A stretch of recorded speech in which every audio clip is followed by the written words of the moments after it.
ਹਕ ਹਕ ਅੰਦੇਸ਼ ਗੁਰ ਗੋਬਿੰਦ ਸਿੰਘ,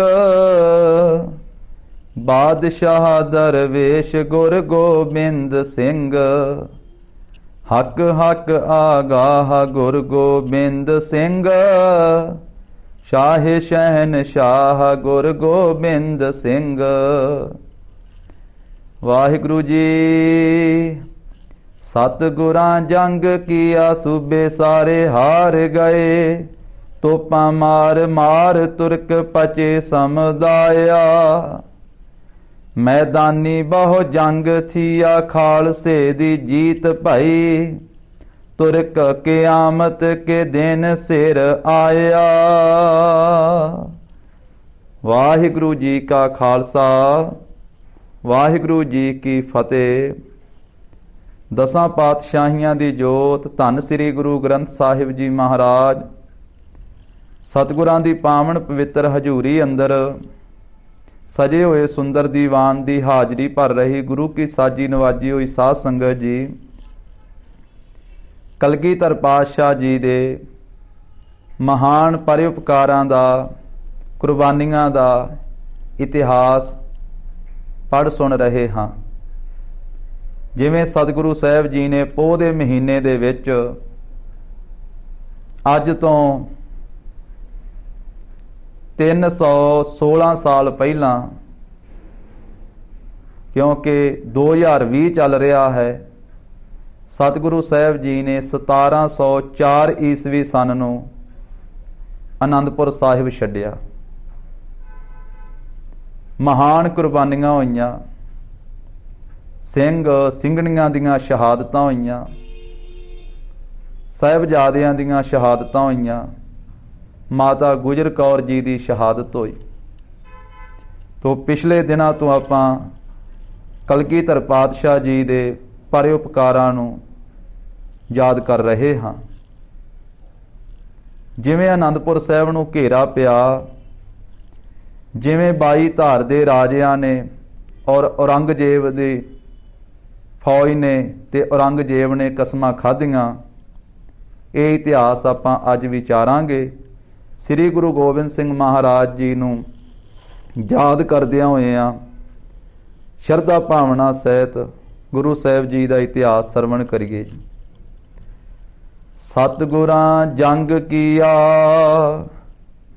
ਸੂਬੇ ਸਾਰੇ ਹਾਰ ਗਏ। ਤੋਪਾਂ ਮਾਰ ਮਾਰ ਤੁਰਕ ਪਚੇ ਸਮੁਦਾਇਆ। ਜਿੰਨੇ 22 ਧਾਰ ਦੇ ਰਾਜੇ ਅਤੇ ਇਹ ਸੂਬੇ, ਵਜ਼ੀਰ ਖਾਂ ਆਦਿਕ, ਇਹਨਾਂ ਨੇ ਸਤਿਗੁਰਾਂ ਦੇ ਨਾਲ ਜੰਗ ਕੀਤਾ, ਤੋਪਾਂ ਚਲਾਈਆਂ, ਪਰ ਇਹ ਤੁਰਕ ਪਚ ਗਏ, ਹਾਰ ਗਏ। ਮੈਦਾਨੀ ਬਹੁ ਜੰਗ ਥੀਆ, ਖਾਲਸੇ ਦੀ ਜੀਤ ਭਈ। ਕਿਉਂਕਿ ਕਈ ਵਾਰੀ ਜੰਗ ਹੋਇਆ ਆਨੰਦਪੁਰ ਸਾਹਿਬ।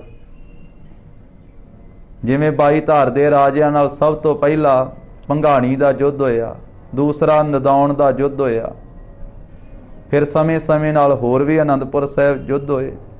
ਉਸ ਤੋਂ ਬਾਅਦ ਜਦੋਂ ਇਹ ਘੇਰਾ ਪਿਆ ਤੇ 8 ਮਹੀਨੇ ਤੱਕ ਇਹ ਘੇਰਾ ਪਾਇਆ ਰੱਖਿਆ ਇਹਨਾਂ ਨੇ। ਇਹਦੇ ਵਿੱਚ ਵੀ ਬਹੁਤ ਝੜਪਾਂ ਹੋਈਆਂ, ਜੰਗ ਯੁੱਧ ਹੋਇਆ, ਪਰ ਖਾਲਸੇ ਦੀ ਜਿੱਤ ਹੁੰਦੀ ਰਹੀ, ਅਕਾਲ ਪੁਰਖ ਦੀ ਫੌਜ ਦੀ ਜਿੱਤ ਹੁੰਦੀ ਰਹੀ। ਮੈਦਾਨੀ ਬਹੁ ਜੰਗ ਥੀਆ, ਖਾਲਸੇ ਦੀ ਜੀਤ ਭਈ। ਤੁਰਕ ਕਿਆਮਤ ਕੇ ਦਿਨ ਸਿਰ ਆਇਆ। ਤੁਰਕਾਂ ਦੇ ਉੱਤੇ ਕਿਆਮਤ ਦੇ ਦਿਨ ਆਉਂਦੇ ਰਹੇ, ਖੁਦਾ ਦੀ ਕਰੋਪੀ ਹੁੰਦੀ ਰਹੀ ਉਹਨਾਂ ਦੇ ਉੱਤੇ। 2.5 ਕੋਸ ਦੂਰ ਰਹਿ ਘੇਰਾਪੁਰ ਆਨੰਦ ਸੋ। ਹੁਣ ਇਹਨਾਂ ਸਾਰਿਆਂ ਨੇ ਵਿਉਂਤਬੰਦੀ ਬਣਾਈ। ਔਰੰਗਜ਼ੇਬ ਨੂੰ ਚਿੱਠੀਆਂ ਲਿਖ ਕੇ 22 ਧਾਰ ਦੇ ਰਾਜਿਆਂ ਨੇ ਫੌਜ ਮੰਗਵਾਈ, ਜਿਹਦੇ ਵਿੱਚ ਲਾਹੌਰ ਦਾ ਸੂਬਾ ਆਇਆ। ਇਸੇ ਤਰ੍ਹਾਂ ਸਰਹੰਦ ਦਾ ਸੂਬਾ ਵਜ਼ੀਰ ਖਾਂ ਆਇਆ। 22 ਧਾਰ ਦੇ ਸਾਰੇ ਰਾਜਿਆਂ ਦੀ ਫੌਜ ਇਕੱਠੀ ਹੋਈ ਤੇ ਆਨੰਦਪੁਰ ਸਾਹਿਬ ਨੂੰ 4 ਚੁਫੇਰਿਓਂ ਘੇਰਾ ਪਾ ਲਿਆ। ਕਹਿੰਦੇ ਵੀ ਮੈਦਾਨੀ ਜੰਗ ਕਰਕੇ ਤੇ ਆਪਾਂ ਗੁਰੂ ਗੋਬਿੰਦ ਸਿੰਘ ਜੀ ਨੂੰ ਜਿੱਤ ਨਹੀਂ ਸਕੇ ਤੇ ਨਾ ਜਿੱਤ ਹੀ ਸਕਣਾ, ਇਸ ਕਰਕੇ ਘੇਰਾ ਪਾ ਕੇ ਬੈਠੇ ਰਹੋ ਜਦੋਂ ਸਭ ਰਾਸ਼ਨ ਪਾਣੀ ਮੁੱਕ ਜਾਵੇਗਾ ਤੇ ਗੁਰੂ ਗੋਬਿੰਦ ਸਿੰਘ ਦੇ ਸਿੰਘ ਭੁੱਖ ਨਾਲ ਮਰ ਮੁੱਕ ਜਾਣਗੇ ਤੇ ਫਿਰ ਆਪਣੇ ਆਪ ਗੁਰੂ ਗੋਬਿੰਦ ਸਿੰਘ ਜੀ ਨੂੰ ਉਹ ਸਾਡੇ ਆਪਣੇ ਆਪ ਸਾਡੇ ਹਵਾਲੇ ਹੋ ਜਾਣਗੇ, ਗ੍ਰਿਫਤਾਰ ਕਰਾ ਲੈਣਗੇ ਆਪਣੇ ਆਪ। 2.5 ਕੋਸ ਦੂਰ ਰਹਿ ਘੇਰਾਪੁਰ ਆਨੰਦ ਸੋ। ਆਨੰਦਪੁਰ ਸਾਹਿਬ ਨੂੰ ਘੇਰਾ ਤੇ ਪਾਇਆ ਹੈ, ਪਰ 2.5 ਕੋਹਾਂ ਦੀ ਦੂਰੀ ਤੇ ਰਹਿ ਕੇ ਅੱਗੇ ਨਹੀਂ ਆਉਂਦੇ ਡਰਦੇ। ਐਸਾ ਤੇਜ ਪ੍ਰਤਾਪ ਹੈ ਗੁਰੂ ਗੋਬਿੰਦ ਸਿੰਘ ਮਹਾਰਾਜ ਦਾ। ਜੰਗ ਨਹਿ ਕਰ ਚਹਿ ਕਾਂਪਤ ਸਵਾਇਆ, ਤੇ ਬਹੁਤ ਕੰਬਦੇ ਆ, ਡਰਦੇ ਆ ਗੁਰੂ ਗੋਬਿੰਦ ਸਿੰਘ ਮਹਾਰਾਜ ਜੀ ਦੇ ਤੇਜ ਪ੍ਰਤਾਪ ਤੋਂ। ਕਿਹੜਾ ਆਵੇ ਸਾਹਮਣੇ ਮਾਈ ਦਾ ਲਾਲ ਮਰਦਾ ਗਮੜੇ ਦੇ। ਗੁਰੂ ਗੋਬਿੰਦ ਸਿੰਘ ਮਹਾਰਾਜ ਦੇ ਸਾਹਮਣੇ ਕੌਣ ਆਵੇ? ਕੋਈ ਵੀ ਅੱਗੇ ਨਹੀਂ ਵਧਣਾ ਚਾਹੁੰਦਾ। ਪੂਰਬ ਮੈਂ ਦਿੱਲੀ ਦਲ, ਦੱਖਣ ਵਜੀਦਾ ਫੌਜ। ਆਨੰਦਪੁਰ ਸਾਹਿਬ ਦੇ ਪੂਰਬ ਵਾਲੇ ਪਾਸੇ ਤੇ ਜਿਹੜੀ ਦਿੱਲੀ ਤੋਂ ਫੌਜ ਆਈ ਹੈ ਨਾ, ਬਾਦਸ਼ਾਹ ਦੀ ਭੇਜੀ ਹੋਈ, ਉਹਨਾਂ ਨੇ ਘੇਰਾ ਪਾਇਆ। ਦੱਖਣ ਵਾਲੇ ਪਾਸੇ ਵਜੀਦੇ ਦੀ ਫੌਜ ਹੈ, ਸਰਹੰਦ ਦੇ ਸੂਬੇ ਦੀ। ਪੱਛੋਂ ਮੈਂ ਲਾਹੌਰੀ ਸੂਬਾ ਘੇਰਾ ਰਹੇ ਪਾਇਆ, ਤੇ ਪੱਛੋਂ ਵਾਲੇ ਪਾਸੇ ਆਨੰਦਪੁਰ ਸਾਹਿਬ ਦੇ ਲਾਹੌਰੀ ਸੂਬਾ ਜਿਹੜਾ ਹੈ ਉਸ ਨੇ ਘੇਰਾ ਪਾਇਆ ਹੋਇਆ ਆਪਣੀ ਫੌਜ ਦੇ ਨਾਲ। ਪਹਾੜ ਮੇ ਪਹਾੜੀ ਰਹਿ ਰਾਜੇ ਬਾਈ ਧਾਰ ਕੰਪ, ਤੇ ਪਹਾੜ ਦੇ ਇਲਾਕੇ ਦੇ ਵਿੱਚ ਆਨੰਦਪੁਰ ਸਾਹਿਬ ਦੇ ਪਹਾੜ ਵਾਲੇ ਪਾਸੇ ਇਹ 22 ਧਾਰ ਦੇ ਪਹਾੜੀ ਰਾਜੇ ਜਿਹੜੇ ਘੇਰਾ ਪਾ ਕੇ ਬੈਠੇ ਆ, ਤੇ ਨਾਲੇ ਡਰਦੇ ਵੀ ਆ, ਕੰਬਦੇ ਵੀ ਆ, ਕਿਉਂਕਿ ਅੱਗੇ ਕਈ ਵਾਰੀ ਗੁਰੂ ਗੋਬਿੰਦ ਸਿੰਘ ਮਹਾਰਾਜ ਦੇ ਹੱਥ ਵੇਖੇ ਇਹਨਾਂ ਨੇ, ਇਸ ਕਰਕੇ ਡਰਦੇ ਆ, ਕੰਬਦੇ ਆ। ਸਤਿਗੁਰੂ ਸਿੰਘ ਜਾਏ ਜੰਗ ਘੋਰ ਚਾਵਦੇ। ਸਤਿਗੁਰੂ ਜੀ ਦੇ ਸਿੰਘ ਗੁਰੂ ਸਾਹਿਬ ਜੀ ਦਾ ਥਾਪੜਾ ਲੈ ਕਰਕੇ ਇਹਨਾਂ 8 ਮਹੀਨਿਆਂ ਦੇ ਵਿੱਚ ਕਈ ਵਾਰੀ ਜਾਂਦੇ ਆ ਤੇ ਜਾ ਕਰਕੇ ਮੁਕਾਬਲਾ ਕਰਦੇ ਇਹਨਾਂ ਦਾ, ਤੇ ਕਈਆਂ ਨੂੰ ਮੌਤ ਦੀ ਘਾਟ ਉਤਾਰ ਆਉਂਦੇ ਆ। ਤੁਰਕ ਪਹਾੜੀ ਕੋ ਸਾਹਮਣੇ ਨਾ ਮੂਲ ਆਵੇ। ਕੋਈ ਤੁਰਕਾਂ ਦੀ ਫੌਜ, ਕੋਈ ਪਹਾੜੀਆਂ ਦੀ ਫੌਜ ਸਾਹਮਣੇ ਨਹੀਂ ਆਉਂਦੀ, ਅੱਗੇ ਨਹੀਂ ਵੱਧਦੀ ਹੈ। 2.5 ਕੋਹ ਤੋਂ ਘੇਰਾ ਪਾ ਕੇ ਬੈਠੇ ਹੋਏ ਆ। ਸਿੰਘਣ ਕੋ ਹੱਲਾ ਪੇਖ ਭਾਜ ਸਭ ਜਾਵਦੇ। ਜਦੋਂ ਸਿੰਘ ਜਾ ਕੇ ਹੱਲਾ ਕਰਦੇ ਨਾ, ਤੇ ਸਿੰਘਾਂ ਦਾ ਹੱਲਾ ਵੇਖ ਕਰਕੇ ਸਾਰੇ ਭੱਜ ਜਾਂਦੇ, ਫਿਰ ਪਿਛਾਂ ਹੋ ਕੇ ਬੈਠ ਜਾਂਦੇ। ਸਤਿਗੁਰ ਤੀਰ ਮਾਰੇ ਸੂਬੇ 2.5 ਕੋਸ ਹਾਰੇ। ਸਤਿਗੁਰੂ ਜੀ ਨੇ ਵੀ ਤੀਰ ਚਲਾਏ, ਜਿਨ੍ਹਾਂ ਤੀਰਾਂ ਨੂੰ ਸੋਨਾ ਲੱਗਾ ਹੋਇਆ ਕਰਦਾ ਸੀ। ਨਿਰਵੈਰ ਸਤਿਗੁਰੂ, ਨਿਰਭਉ ਸਤਿਗੁਰੂ ਸ੍ਰੀ ਗੁਰੂ ਗੋਬਿੰਦ ਸਿੰਘ ਮਹਾਰਾਜ ਨੇ ਤੀਰ ਚਲਾਏ 2.5 ਕੋਹ ਤੇ ਜਾ ਕੇ ਲੱਗੇ। ਕਰਾਮਾਤ ਨਹੀਂ ਇਹ ਕਰਤਬ ਸੁਣਾਵਦੇ। ਆਖਿਆ ਇਹ ਕਰਾਮਾਤ ਨਹੀਂ, ਇਹ ਸਾਡਾ ਸ਼ਸਤਰ ਚਲਾਉਣ ਦਾ ਕਰਤਬ ਹੈ, ਅਭਿਆਸ ਹੈ। ਡਰ ਕੇ ਉਠਾਏ ਡੇਰੇ ਸੂਬੇ ਗਿਰ ਓਲੇ ਭਏ। ਮਹਾਰਾਜ ਦੇ ਤੀਰਾਂ ਤੋਂ ਡਰਦੇ ਲਾਹੌਰੀ ਸੂਬਾ, ਸਰਹੰਦ ਦਾ ਸੂਬਾ ਆਪਣੇ ਡੇਰੇ ਚੁੱਕ ਕੇ ਪਰਾਂ ਪਹਾੜ ਦੇ ਓਲੇ ਹੋ ਗਏ। ਸਤਿਗੁਰ ਝਾਲ ਕੌਣ ਝੱਲੇ ਸਭ ਗਾਵਦੇ। ਉਹਨਾਂ ਦੇ ਸਿਪਾਹੀ ਵੀ, ਉਹ ਵੀ ਗੁਰੂ ਸਾਹਿਬ ਜੀ ਦੀਆਂ ਸਿਫਤਾਂ ਕਰਦੇ ਆ ਕਿ ਸ੍ਰੀ ਗੁਰੂ ਗੋਬਿੰਦ ਸਿੰਘ ਮਹਾਰਾਜ ਦੀ ਝਾਲ ਕੌਣ ਝੱਲ ਸਕਦਾ। ਸ੍ਰੀ ਗੁਰੂ ਗੋਬਿੰਦ ਸਿੰਘ ਮਹਾਰਾਜ ਸਾਹਿਬ ਜੀ ਦਾ ਐਸਾ ਤੇਜ ਤਪ, ਐਸਾ ਪ੍ਰਤਾਪ ਹੈ। ਤੁਰਕ ਪਚ ਹਾਰੇ ਜਬ ਕਈ ਲੱਖ ਮਾਰ ਦਿੱਤੇ। ਕਈ ਲੱਖ ਫੌਜਾਂ ਕਈ ਮਾਰ ਦਿੱਤੀਆਂ ਉੱਥੇ।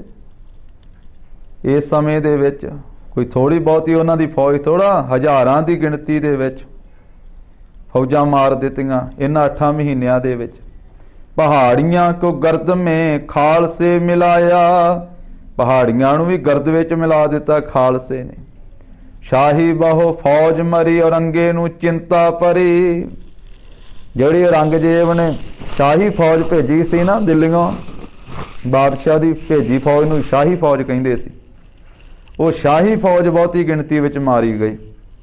ਔਰੰਗਜ਼ੇਬ ਨੂੰ ਚਿੰਤਾ ਪੈ ਗਈ ਵੀ ਇੰਨੀ ਫੌਜ ਮਾਰੀ ਗਈ, ਕਿਉਂਕਿ ਖਰਚਾ ਵੀ ਹੋ ਰਿਹਾ ਸੀ ਸਾਰਿਆਂ ਦਾ। ਇੰਨੇ ਸਿਪਾਹੀ ਜਿਹੜੇ 8 ਮਹੀਨੇ ਉੱਥੇ ਘੇਰਾ ਪਾ ਕੇ ਬੈਠੇ ਰਹਿਣਾ, ਕੋਈ 2-4 ਦਿਨਾਂ ਦਾ ਘੇਰਾ ਨਹੀਂ, 8 ਮਹੀਨਿਆਂ ਦਾ ਘੇਰਾ। ਤੰਗ ਉਹ ਵੀ ਆ ਗਏ ਘੇਰਾ ਪਾ ਕੇ ਬਹਿ ਕੇ। ਤੇ ਔਰੰਗਜ਼ੇਬ ਨੂੰ ਵੀ ਚਿੰਤਾ ਹੋ ਗਈ ਵੀ ਮੇਰੀ ਜਿਹੜੀ ਭੇਜੀ ਹੋਈ ਫੌਜ ਆ ਉਹ ਵੀ ਬਹੁਤ ਗਿਣਤੀ ਵਿੱਚ ਮਾਰੀ ਗਈ ਆ। सतगुर अजीत मन जान शर्माया भी हाले ती गुरु गोबिंद सिंह महाराज नूं फड़ ही नहीं सकी मेरी फौज, इन्नी ज़्यादा फौज मारी गई भी सतगुरु हुण तक अंदर अजीत ही बैठे आ। अजीत तो भाव वो जिते नहीं गए, अजित ही बैठे आ, असीं उन्हां नूं जित नहीं सके। अपने मन विच ये ख्याल करके ते शर्मिंदा होया वा दिल्ली दा बादशाह। सैयद कुरान सीस अल्लाह की सुगंध खाए, ते फिर सैयद नूं भेजिया कुरान शरीफ ते सैन करके, वो सिर दे उत्ते कुरान शरीफ रख के लिया। अल्लाह दी सुगंध खाधी है, कसम खाधी है। पकंबर की आन में धोखा ना कमाया, कहंदा भी पैगंबर की कसम लगे। और औरंगजेब ने भी असीं तुहाडे नाल धोखा नहीं कमाउंदे, लिख के भेजिया सी भी तुसीं गुरु गोबिंद सिंह महाराज जी इधरले पासे आ करके मैनूं मिलो, तुसीं इत्थों आनंदपुर साहिब छड्ड करके आ जाओ ते दिल्ली वाल आके मैनूं मिलो। 22 धार राजे लिखत है आटे गऊ भेजी, ते 22 धार दे राजियां ने उन्होंने भी कसम लिख करके आटे की गां बना के अंदर भेजी। छड्डो जी आनंदपुर असीं शरण आया, कहंदे असीं महाराज तुहाडी शरण विच आ, तुसीं एक वारी आनंदपुर साहिब छड्ड दिओ। कैसियां चालां हुंदियां इन्हां लोकां दीयां। हुण आनंदपुर साहिब महाराज साहिब जी दे पिता जी ने नगर वसाया। गुरु गोबिंद सिंह महाराज दा अपना नगर आनंदपुर साहिब, अपने घरे बैठे आ ते कहंदे आनंदपुर साहिब छड्ड दिओ। कहंदे असीं तुहाडी शरण विच आ। चलाकियां जिन्हां नूं महाराज ने जफरनामे च लिखिया भी औरंगजेब तेरियां ये लूंबड़ चालां, तेरियां ये चलाकियां, तू एक चलाक कां दी तरह है। पर महाराज कहंदे मेरा तू कुछ नहीं विगाड़ सकिया। गरीब नवाज सच्चे पातशाह ये आनंदपुर साहिब तुसीं छड्ड जाओ। 22 धार दे राजे कहंदे आ, कहंदे सानू गां दी कसम लगे। गां नूं माता मनदे ना, गां दी पूजा करदे, गऊ माता। कहंदे सानू गां दी कसम लगे। इसे तरह औरंगजेब भी कसमां खांदा। दोजक दी आग पर जे असीं हल्ला करै। ये 22 धार दे राजे कहंदे महाराज इन्ना समा हो गया घेरा पा के बैठिया, क्योंकि चाल हुंदी इन्हां लोकां दी, जालम लोकां दी। ये भैड़ी नीति वाले जिन्हों राजनीत कह दिंदे आ, ये भैड़ी नीति वाले लोकां दी चाल हुंदी है। कुटल नीति जिन्हों राजनीति का नाम दिता, कुटल नीति, खोटी नीति। एक हुंदी धर्म नीति, पर यह राजनीति भी राज करना है, दूसरे नूं दबाउणा है, किसी तरीके दे नाल दबाया जावे। शाम दाम दंड भेद ये सारे तरीके हुंदे। लालच दे के इसे तरह जां कहना भी असीं तुहाडी शरण विच आ, जां भेद पा के आपस विच ही लड़ा झगड़ा के, तो ये सारे तरीके, जां दंड देना।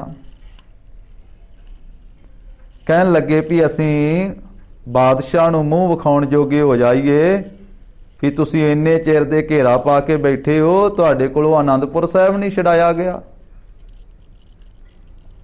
किला नहीं खाली करवाया गया। कसमां खाधियां। औरंगजेब ने आप भी कसम खाधी है ते इन्हां ने भी कसमां खाधियां। कहंदे असीं दोजक दी अग विच, नरकां दी अग विच पै के सड़ीए जे असीं तुहाडे ते हल्ला करांगे। पर सतगुरु जी एक वारी तुसीं आनंदपुर साहिब आनंदगढ़ दा किला खाली कर दिओ, असीं बादशाह नूं मूँह विखाउण जोगे हो जाइए भी असीं गुरु गोबिंद सिंह जी तो किला खाली करवा लिया, आनंदपुर साहिब छडवा लिया।